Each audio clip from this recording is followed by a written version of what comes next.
Hello friends, welcome to trade market. I hope आप लोग बहुत ही अच्छे होंगे। बात कर लेते हैं निफ्टी और बैंक निफ्टी की। मंडे सेशन में आने वाला हफ्ता एंड क्या रहेगा, कैसे मिलेगा ना, सबको जानेंगे। शुरुआत सबसे पहले अगर कर ली जाए निफ्टी से ही, तो निफ्टी में कुछ खास सेक्शन में फ्राइडे सेशन में नहीं देखा। हालांकि जहां से ओपनिंग आई वहीं पे क्लोजिंग हमने ओवरऑल देखी है। हालांकि मुद्दे की बात यही कि निफ्टी 21,750 के लेवल को नहीं निकाल पा रहा, जहां से हम ट्रेंड के कंटिन्यूएशन की एक्सपेक्टेशन कर सकते हैं। अदरवाइज अगर इसी के नीचे रहा तो मेरा मानना है यहाँ पे सिर्फ एक कंसोलिडेशन ही देखने को मिलता रहेगा, जो कि 21,750 से 21,500 के ट्रेडिंग रेंज में रह सकता है। हालाँकि मेरा मानना है आइदर साइड ही ब्रेकआउट या ब्रेकडाउन देने पे एक बड़ा मोमेंट आपको प्ले करने को मिल सकता है। बाकी मैं यहाँ पे अगर डिटेल में बात कर लूँ तो रेंज जो मैं नेक्स्ट सेशन एक्सपेक्ट कर रहा हूँ, वो कहने की 21,750 से लेकर के 21,600 की एक्सपेक्ट कर रहा हूँ। जिसमें अपर लेवल्स को अगर डिटेल में समझ लें तो 21,700 इमीडिएट बेसिस पे सबसे बड़ा हर्डल है, जहाँ पे अभी भी एक अच्छी खासी कॉलेटिंग देखने को मिलती है। उसके बाद जो है मुझे हर्डल दिख रहा है, वो दिख रहा है 21,750, जो कि टेक्निकली एक वीकली रेजिस्टेंस की तरह काम कर रहा है। बाकी मेरा मानना है 21,750 के ऊपर अगर मंडे सेशन में ओपनिंग होती है या सस्टेन होता हुआ दिख जाता है, तो उसके बाद ये तेजी कहीं ना कहीं मेरे प्राइमरी टारगेट की तरफ जा सकती है, जो कि है 21,834, जो कि एग्जैक्टली हमारे कहीं ना कहीं हाई भी है इस हफ्ते के। बाकी सेकंड टारगेट जो मैं एक्सपेक्ट कर रहा हूँ, वो सीधे सीधे 22,000 का एक्सपेक्ट कर रहा हूँ। देखा जाए तो 22,000 का लेवल 21,700 800 की कॉलेटिंग के बाद सबसे ज़्यादा ओआई होल्ड करता है। तो वहाँ तक का अप मूव हम एक्सपेक्ट कर पाएँगे फिर, है ना? तो हमें फर्दर क्लोजिंग चाहिए 21,750 के ऊपर एक डेली क्लोजिंग, ऑलराइट? बाकी बात कर ली जाए लोअर लेवल्स की गाइस, तो 21,628 एग्ज़ैक्टली जो कि फ्राइडे का लो था, यही हमारे लिए फर्स्ट सपोर्ट रहेगा। अगर निफ्टी 21,700 के नीचे खुलता है और 21,630 के लेवल्स को अप्रोच करे, तो फर्स्ट डिप को आप बाई कर सकते हैं। सेकंड जो सपोर्ट रहेगा 21,600, जो कि सबसे ज़्यादा पुट राइटिंग होल्ड कर रहा है इमीडिएट बेसिस पे, ये आपके लिए स्टॉप लॉस की तरफ फिर काम करेगा। बाकी मेरा मानना है इंट्राडे बेसिस में अगर किसी को बिकवाली भी करनी है, तो 21,600 के नीचे ही ट्राई करनी चाहिए। देखा जाए तो एक प्राइस गैप पेंडिंग रह गया था 4 जनवरी का, वो गैप सेटल आउट हो सकता है। ऐसी सिचुएशन में निफ्टी अपने प्राइमरी टारगेट 21,500 की तरफ जा सकता है, जो कि नेक्स्ट पुट राइटर का लेवल है, और यही एग्जैक्टली हमारा इस हफ्ते का लो भी है। बाकी सेकेंडरी टारगेट जो मैं एक्सपेक्ट करके चल रहा हूँ, वो रहेगा 21,400। देखा जाए तो निफ्टी का जो 20 डे एक्सपोनेंशियल मूविंग एवरेज है, वो भी कहने कि अब 21,400 350 की तरफ जाता हुआ दिख रहा है। तो ज़्यादा से ज़्यादा वहां तक की गिरावट हमें मिल सकती है अगर 21,500 का लेवल टूट जाता है। वहीं से कहीं कि हम थोड़ी वीकनेस एक्सपेक्ट कर सकते हैं, और है ना? तो ये बात होगी गाइस अपर और लोअर लेवल्स की। बाकी लेवल बेस्ड ट्रेडिंग ही करिए गाइस, जब तक निफ्टी 21,750 से 21,500 के रेंज में फंसा हुआ है। ऑलराइट, तो ये बात होगी गाइस निफ्टी की। बाकी देखा जाए तो एक बड़े टाइम फ्रेम में निफ्टी पूरी तरह से बुलिश ही है गाइस, इसमें कोई भी दो राय नहीं है। Alright, just need a breakout above 21,750, just need a intraday closing. Alright, तो ये बात हो गई गाइस निफ्टी की। Let me go to bank Nifty. Bank Nifty में देख लिया जाए तो यहाँ पे भी एक कंसोलिडेशन ही देखने को मिलता है, मुझे कोई खास रिएक्शन देखने को नहीं मिल रहा। इससे पिछले हफ्ते में हमने 48,000 से लेकर के 47,000 के रेंज में कंसोलिडेशन देखा था, और इस हफ्ते में हमने 48,500 से 47,500 के रेंज में कंसोलिडेशन देखा है। हालांकि कोई खास बदलाव या कोई खास मूवमेंट हमें देखने को ओवरऑल नहीं मिल रहा है। तो फिलहाल आने वाले हफ्ते में गाइस जो सबसे बड़ा चैलेंज होने वाला है बैंक निफ्टी के लिए, वो होगा 48,500 48,634, जो कि इस हफ्ते का, सॉरी पिछले हफ्ते का हाई है, दिसंबर सीरीज का हाई है। वो लेवल्स अगर निकलेंगे तभी हम कोई और नया हाई देख पाएंगे, 49,000 के लेवल्स देख पाएंगे। बाकी गाइस लोअर लेवल्स में जो एक अच्छा सपोर्ट बन गया है, जो कि वीकली सपोर्ट की तरह काम करेगा, वो होगा 47,500 का लेवल। तो अगर बैंक निफ्टी में अगर कोई वीकनेस आनी है, तो 47,500 का लेवल ही तोड़ना पड़ेगा। एग्जैक्टली 47,500 बैंक निफ्टी का 20 डे एक्सपोनेंशियल मूविंग एवरेज है। तो हम इस तरह से भी कह सकते हैं कि जब तक 20 डेमा के ऊपर है, तब तक यहाँ पे जो व्यू रहेगा ओवरऑल वो पॉजिटिव रहेगा, और यहाँ पे जो ट्रेडर्स होंगे वो 47,500 के ऊपर की डिप को बाय करते रहेंगे। एक तरह से बाय ऑन डिप की सिचुएशन बना के रखेंगे 47,500 के ऊपर। बाकी मैं मंडी के रेंज की अगर ओवरऑल बात कर लूं, तो मंडी की रेंज गाइस 48,300 से लेकर के 48,000 की मैं एक्सपेक्ट कर रहा हूं, जिसमें अपर लेवल्स को अगर डिटेल में समझ लें तो 48,300 इमीडिएट बेसिस पे सबसे बड़ा कॉलरेटर का लेवल बना हुआ है। बाकी उसके बाद सेकंड डिस्टेंस में जो देख पा रहा हूं, वो फ्राइडे का हाई है, जो कि 48,000 382 का लेवल है। तो एक तरह से मैं सीधे बोलूँ तो अगर बैंक निफ्टी अगर फ्लैट ओपन होता है तो आपके लिए यही ज़ोन एक सेल ज़ोन की तरह काम करेगा, एक रेजिस्टेंस ज़ोन की तरह काम करेगा। यहाँ पे आप रिवर्सल पैटर्न बनने पे आप दोबारा बिकवाली भी कर सकते हैं और इसको प्ले कर सकते हैं इसके फर्स्ट सपोर्ट 48,000 तक के टारगेट के लिए। बाकी गाइस 48,000 एक बहुत बड़ा पुट राइटर का ज़ोन है, तो जब तक 48,000 47,800 के ऊपर इंट्राडे में बना रहेगा, हम उस डिप को बाय करके चल सकते हैं इंट्राडे बेसिस में। ऑलराइट, बाकी स्टॉप लॉस आपका 47,824 का ही लेवल रहने वाला है। बाकी तेजी वाली बात कर ली जाए तो 48,382 के ऊपर निकलना पड़ेगा, जो कि एग्जैक्टली फ्राइडे का हाई है। तो अगर इसके ऊपर अगर निकल जाता है, यहाँ पे मैंने रेफरेंस के लिए एक ट्रेंड लाइन का भी की हेल्प ले रखी है, जिस ट्रेंड लाइन पे हमने मल्टीपल टाइम रिजेक्शन दिया हुआ है एग्जैक्टली दिसंबर सीरीज हाई से। तो फिलहाल अगर इस ट्रेंड लाइन का ब्रेकआउट आ रहा है 48,382 रुपए के ऊपर सस्टेन कर रहा है, then you can go for buy, वहां से फ्रेश लॉन्ग बन सकती है।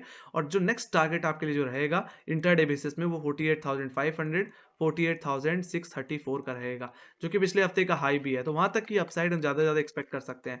बाकी we need a closing guys. अगर बैंक निफ्टी 48,634 रुपए के ऊपर एक इंट्राडे क्लोजिंग दे देता है, तो हम एक्सपेक्ट कर सकते हैं कि यस, बैंक निफ्टी फिर 49,000 की तरफ भी जाएगा, जो कि नेक्स्ट सबसे बड़ा कॉल लेटर का लेवल बना हुआ है। तो वहां तक की स्विंग ज्यादा हम एक्सपेक्ट कर पाएंगे आने वाले हफ्ते में।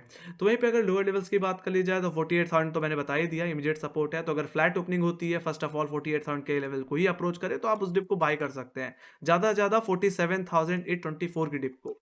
ऑलराइट, बाकी यहाँ पे भी मैंने ट्रेंड लाइन का रेफरेंस ले रखा है, राइजिंग ट्रेंड लाइन, जो कि 21 दिसंबर के लोज और कहीं ना कहीं 3 जनवरी के लोज से हैं। तो इसी ट्रेंड लाइन पे सपोर्ट लेने पे आप दोबारा खरीदारी कर सकते हैं नीचे 20-25 पॉइंट का ऐसा लगा करके। बाकी यस, अगर बिकवाली तभी करनी है जब 47,832 का लेवल टूट जाए, सॉरी 824 का लेवल टूट जाए, जो कि फ्राइडे का लो था। तो अगर इसका ब्रेकडाउन अगर मिल रहा है, then you can go for selling.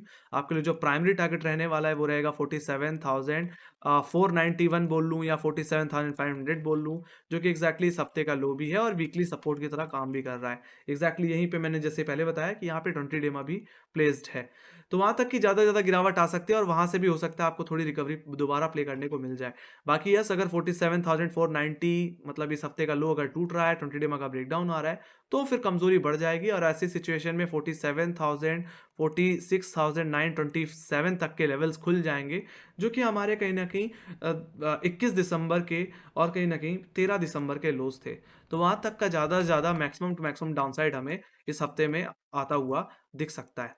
Alright, तो ये बात हुई गाइस निफ्टी के टेक्निकल लेवल्स की। तो एक तरह से यहाँ पे भी कंसोलिडेशन ही है, एक कंसोलिडेशन जोन से बाहर निकलता है तो दूसरे कंसोलिडेशन जोन में बैंक निफ्टी फंसता हुआ दिख रहा है। इसलिए मैं बोल रहा हूँ कि यहाँ पे लेवल बेस्ड ट्रेडिंग ही करें तो ज्यादा बेहतर है। तो ये बात हुई गाइस इसकी। Let me go to open interest. अगर ओपन इंटरेस्ट में चल रहे हैं तो निफ्टी के अगर ओआई को सबसे पहले समझा जाए तो गाइस 21,700 और 21,800 के लेवल्स पे सबसे ज्यादा ओआई इमर्ज हो रहा है। तो हम कह सकते हैं कि आने वाले हफ्ते में इमीडिएट जो हर्डल रहने वाला है वो 21,700 और 21,800 का जोन रहने वाला है। टेक्निकली 21,750 का लेवल है ओवरऑल।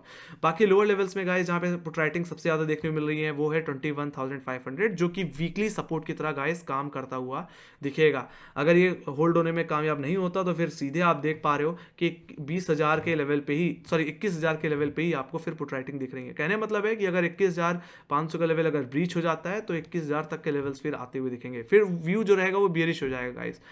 बाकी अगर 21,700 21,800 का जोन निकल जाता तो उसके बाद एक्टिव कॉल रेटिंग सीधे 22,000 के लेवल्स पे हो रही है। तो हम एक्सपेक्ट कर सकते हैं कि अगर 21,700 800 के ऊपर अगर निफ्टी निकल जाता है तो आने वाले हफ्ते में 22,000 तक के लेवल्स भी हमें देखने को मिल सकते हैं। ओवरऑल व्यू की बात की जाए तो पूरी तरह पॉजिटिव ही है गाइस। बाकी पीसीआर भी कहीं ना कहीं 0.8 के पास है, जो कि बेहतर है, कोई टेंशन वाली बात नहीं है, जगह है मतलब अपसाइड के लिए। सिर्फ जरूरत है टेक्निकली 21,750 के ऊपर इंटरडे क्लोजिंग देने की।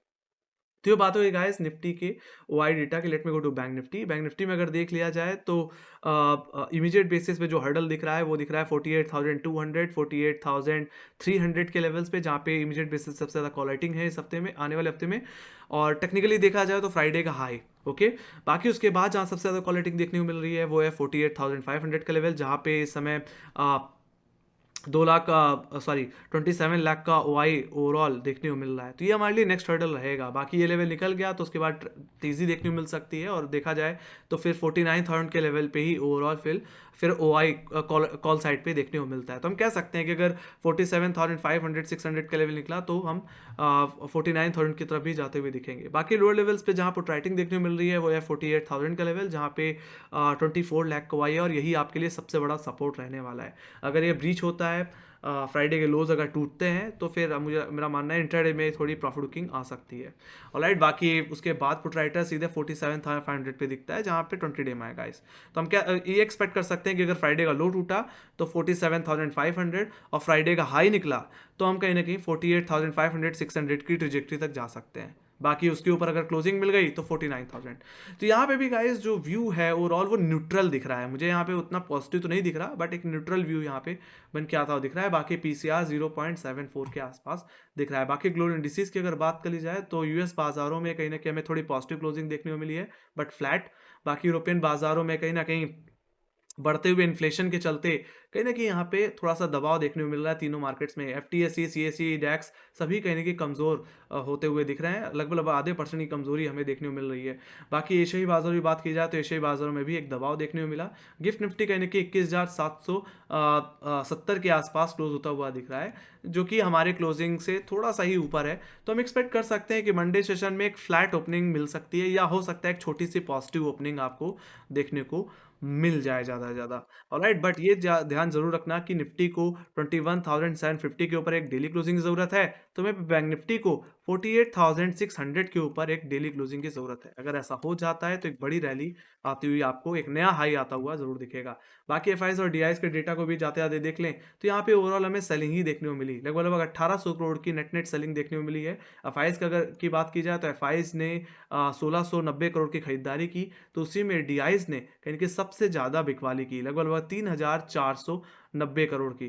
तो देखा जाए तो यहाँ पे एचडीएफसी में जो खरीदारी और बिकवाली हुई है उसने भी कहीं ना कहीं निफ्टी और बैंक निफ्टी को मैनिपुलेट किया है। हालांकि मेरा मानना है कि एचडीएफसी बैंक का कहीं ना कहीं एक बार रिबैलेंसिंग होनी चाहिए, या तो निफ्टी में रखो या तो उसको बैंक निफ्टी में रखो, क्योंकि ये काफ़ी ज़्यादा मैनिपुलेट कर रहा है। पूरे बाजार में कुछ खास रिएक्शन नहीं था, बट एचडीएफसी के अकेले मूवमेंट की वजह से हमें डाउनसाइड और शार्प अपसाइड दोनों देखने को मिली है ना, जिसके चलते काफ़ी लोगों को नुकसान भी हो सकता है हुआ हो।